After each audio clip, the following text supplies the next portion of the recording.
let's be real, the modern era just ain't it. So the real question is, was any era ever really that great, or do we just glamorize it? So let me set the time frame because I think this is going to be very important. I'm not going to give a specific year because the year is not as important across the globe because I'm going to be universal here, right? So really, what fundamentally changed society is the question we have to ask ourselves. So let's start off with a real hard hitter here. Hormonal birth control. I think this is one of the fundamental issues, and maybe not for the reasons you're expecting. So hear me out. When one side has no accountability, it's a problem. But when neither side has accountability, it's a catastrophe. And this is where it leads to a lot of different problems, which I'll cover in greater detail a little bit later. But let's move on to the second one, pre-technology. Because technology was obviously a great change to the world, and I don't inherently think it was always for the best. And I think we can all obviously admit that. And finally, pre-two-income households. Back before you needed 2 incomes to support a family. And so with those 3 principles, you can see the time frame in any country, any place, anywhere. You just have to decide that from your own culture perspective. In America, that would be around the 1950s. But let's talk about what makes people actually happy, because this will give you a fundamental view of why we have such high rates of depression among the masses. So what makes people happy has not changed throughout all of human history,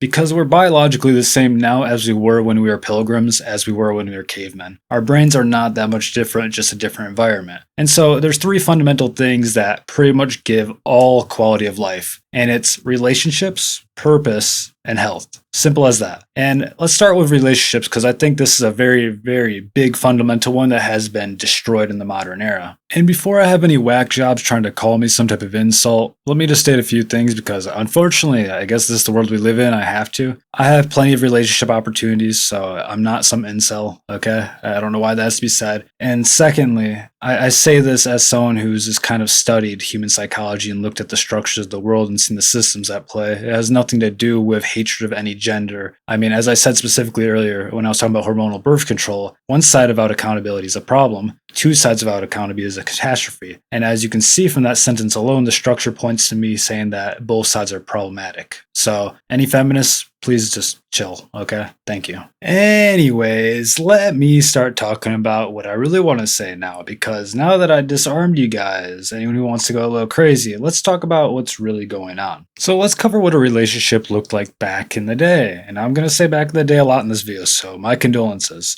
But back then, things would be a much different structure. Usually people would wait till marriage to have any type of intimacy because that was the social contract at hand. They all had usually some type of religious background that held them to the standard. And there was a heavy stigma against divorce and premarital coupling.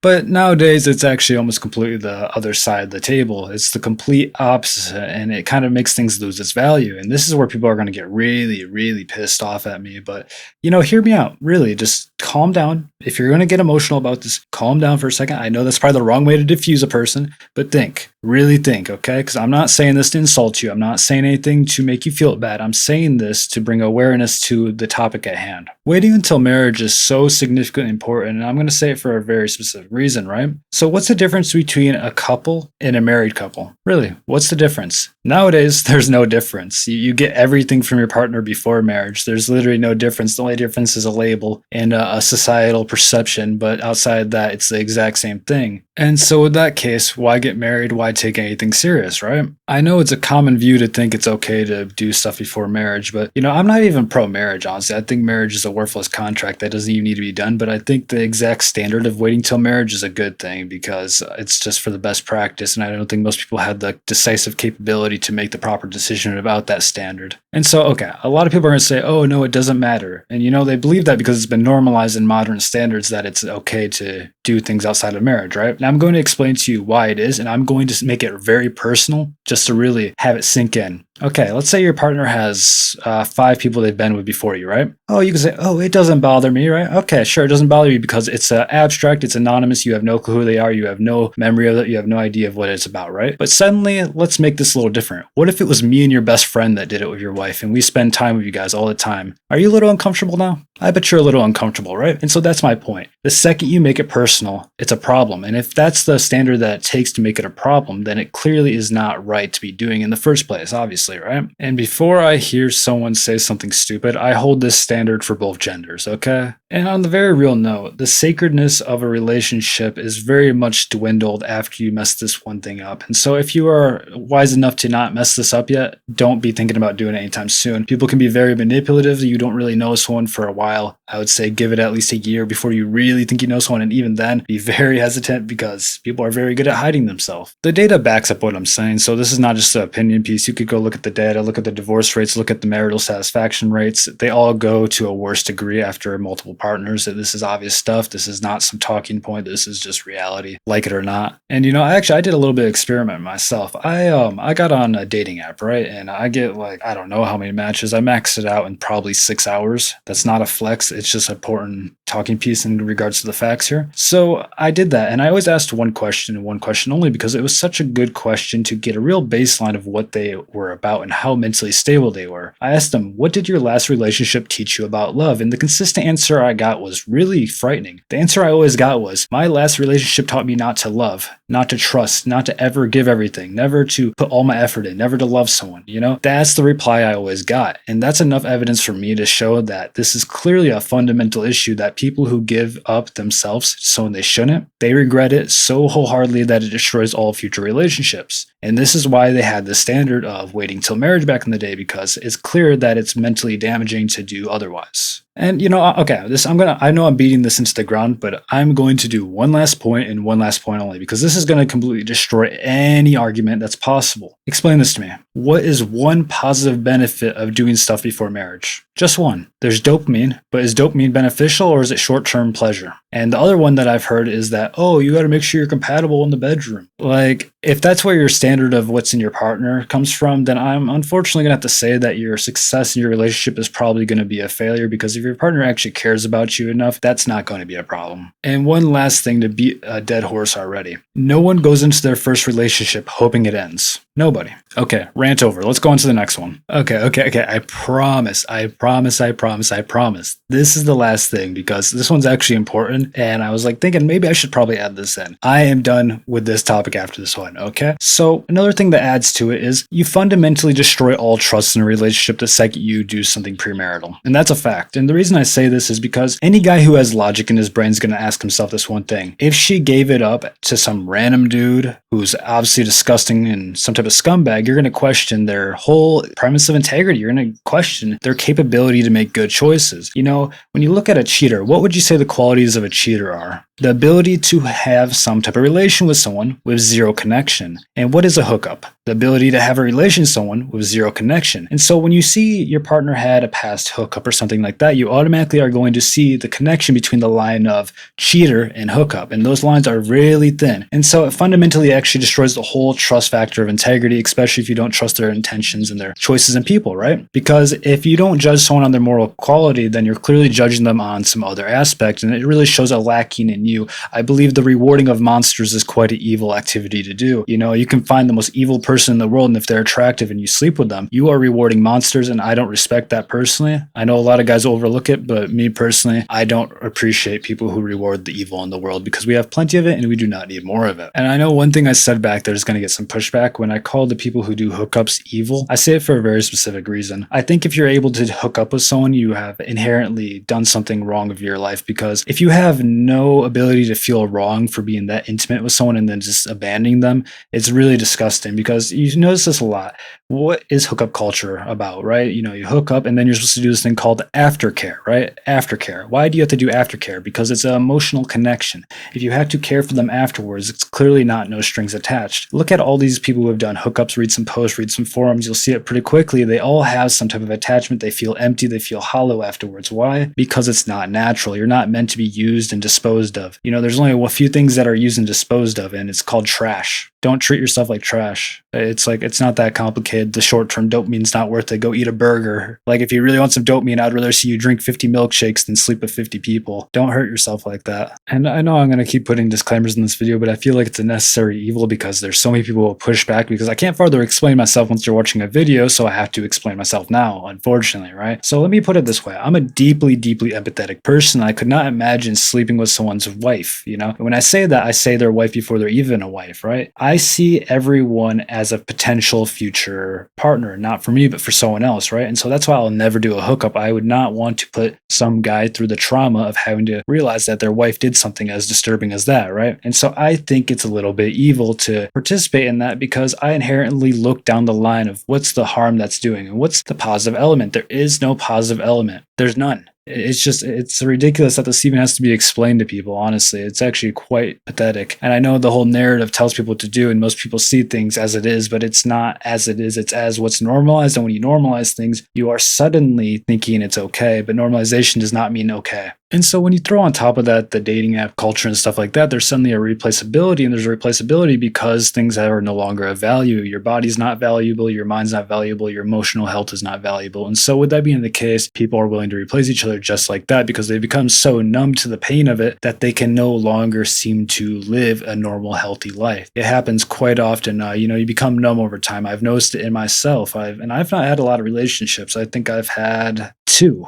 Yeah, two, I guess, fundamental real relationships. Outside of that, I've had some other situations, but it was much less defined. And, I never really fully recovered from the first one. And I say this in a certain way. I don't say this in a way that I'm incapable of love, but I say this in the way of I no longer feel hurt. I kind of expect it. I don't really have the same attachment that I used to. I don't care as much anymore. And that's really, really bad. And I've noticed it myself. Anyone who's observant will notice it in their self. You suddenly get more resilient. It doesn't hurt as much as it used to. And, after making these mistakes and learning my lesson, and I should really be very precise on this, I never actually slept with these people because I don't think that's the proper choice to make if you're not certain. I think that's, like I said earlier, I think it's an evil choice, but I really did care. And I can tell you right now, this is why I'm being so precise on my last choice I'm going to make here, because I cannot do another relationship after my next one. I've fundamentally learned that I've already been too scarred from what it is, that any more beyond this, I'm pretty sure will destroy me. And I'm one of the few people who are willing to admit this. I've talked to a lot of people. I've talked to people who have 50 bodies. I've talked to people who have 0. I've talked to people who have 1. I've talked to all these different kind of people, and I've noticed something very consistently.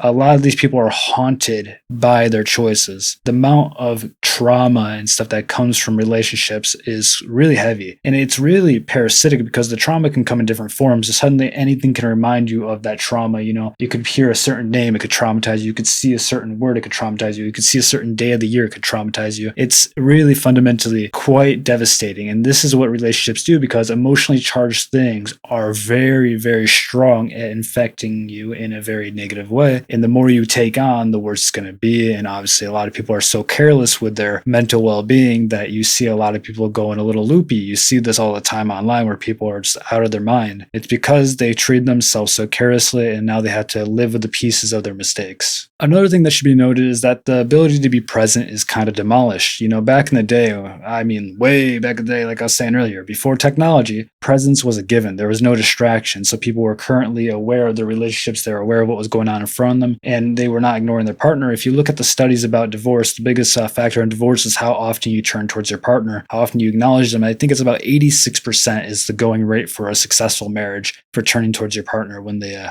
reach out to you. And, you might think, oh, no, I reach out to my partner all the time. But no, people don't realize what that actually means. It could be a lot of different things. It's about being felt, being seen, being heard.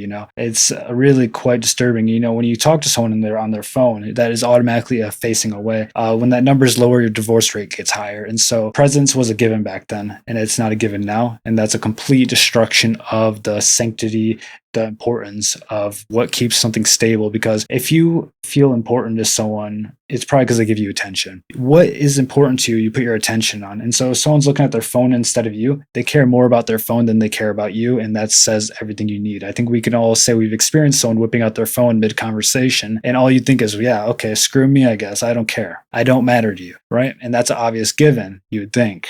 And let's talk about polarity. And when I say polarity, I'm talking about the polarity between the genders, because this is actually a thing. I don't really care what the modern narrative wants to say. A woman is not a man is not a woman, okay? That's just a given. I don't know why this has to be asked. If anyone's talked to a woman, they will realize they're not like men. Not exactly. They're humans, yeah, don't get me wrong, but they're not the exact same. They have a little bit of a different processing of the world. And this polarity has been actually deconstructed as hard as they possibly could nowadays. The single household income provided a certain archetype for the genders. The man was the provider, he was the protector, he was all these things, right? And now we've kind of gone more in line with making the genders equal, which is great in its own way. I'm not saying gender inequality is a good thing, but I am saying there is a certain natural order to things, because I've been around enough women to realize that women naturally default to being just that, a woman. And what do I mean by that? Well, in my personal experience, I've noticed that like women who are in their feminine tend to want to do everything for their man. And when I say everything, I mean like they are constantly trying to serve them, trying to do things, make food for them, take care of them. I've noticed this across the board with many different people, and my friends have noticed the same thing. And they're always like that as long as you're being a man. They usually stop being like that the second you stop being a man. And this is where the polarity really stands. And back in the day, the polarity was natural. The man was doing work, he would do the physical labor, he would do all these things. And so that polarity was a natural occurrence. But now it's not a natural occurrence because we kind of grow up to be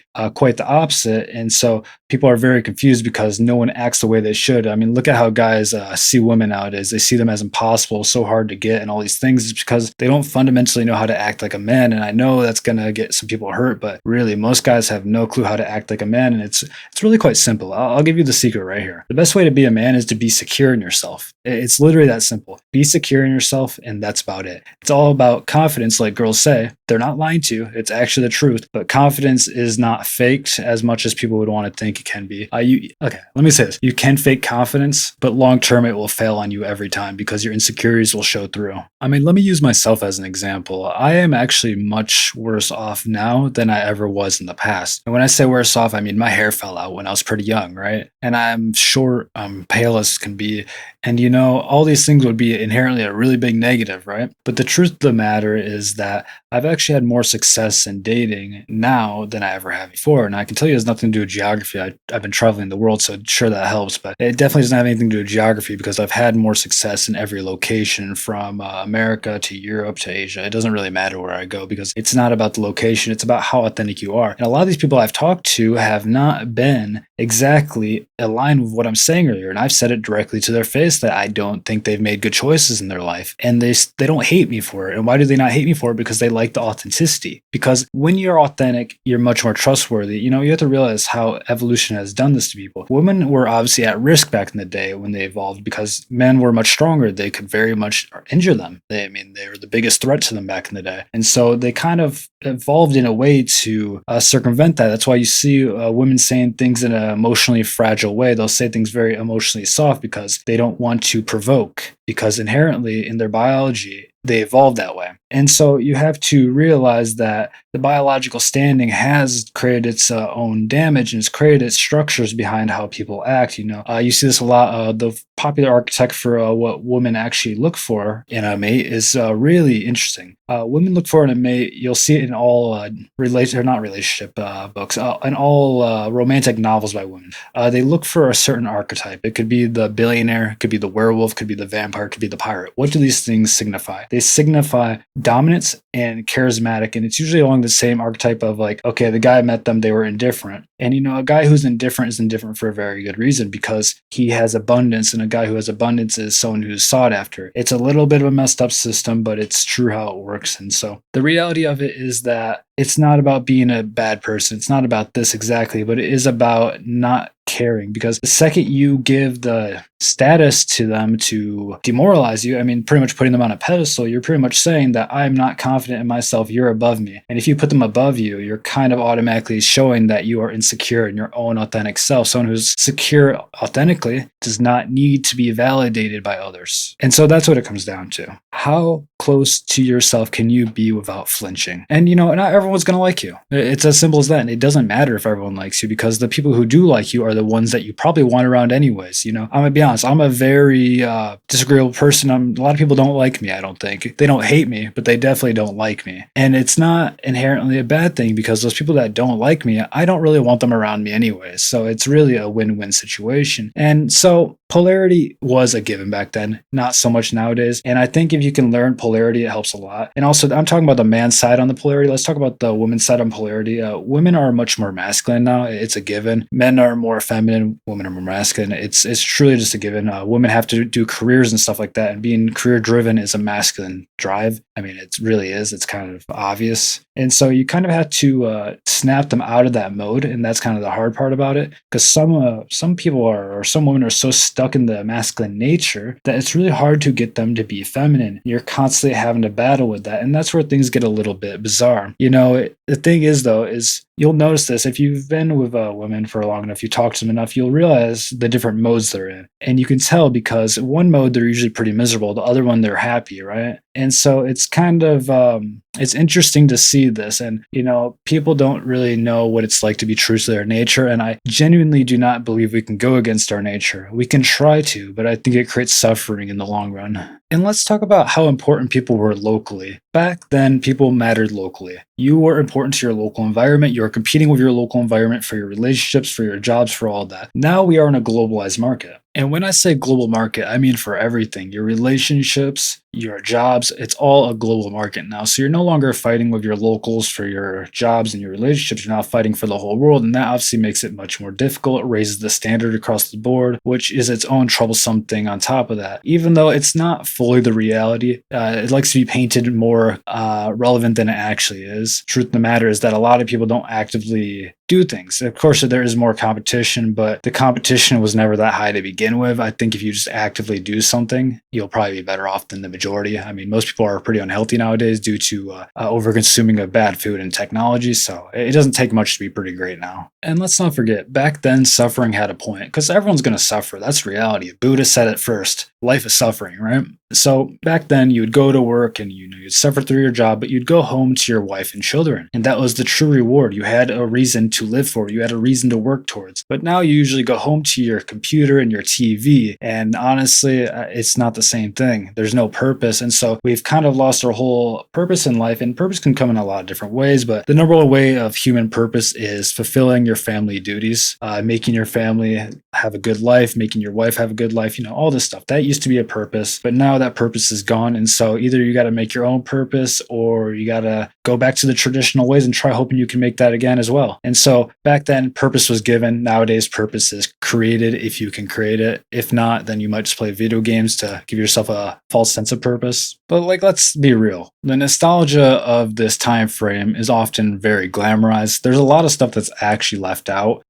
Back then, there's heavy alcoholism. There's a lot of rampant problems outside of that, and a lot of forms of neglect and stuff like that. It's not as good as it always appears. I think there was some good parts of it, but I think a lot of bad parts as well. I think we have this issue of rushing into marriage as well. Well, I do think you should wait for marriage. I think you should also probably be a little bit more tactical on who you marry, because I've noticed consistently across all generations that people marry the wrong people. So it had its problems. There's war, which actually adds to the problems. A lot of these people were raised off of war. If your parents were, in World War II, right? And suddenly they raise you and they were in the trenches, blowing up people. I'm sure they're probably a little bit traumatized, and traumatized people are not the type of people to be raising kids well, usually. So they had their own problems. And, a lot of traumatized people, especially back then, muted their issues with alcoholism. And, nowadays, we have a lot less issues. Alcohol use is way down, and a lot of things are better in certain regards because we haven't had a serious war in a long time, at least not along the lines of a world war. But we also have become way too lenient and too lax in our parenting style that has led to people going off the rails completely. So, there's a fine line between rigidity and laxness. And I think we have really not been able to find that. And I think it really comes down to the fact that people are so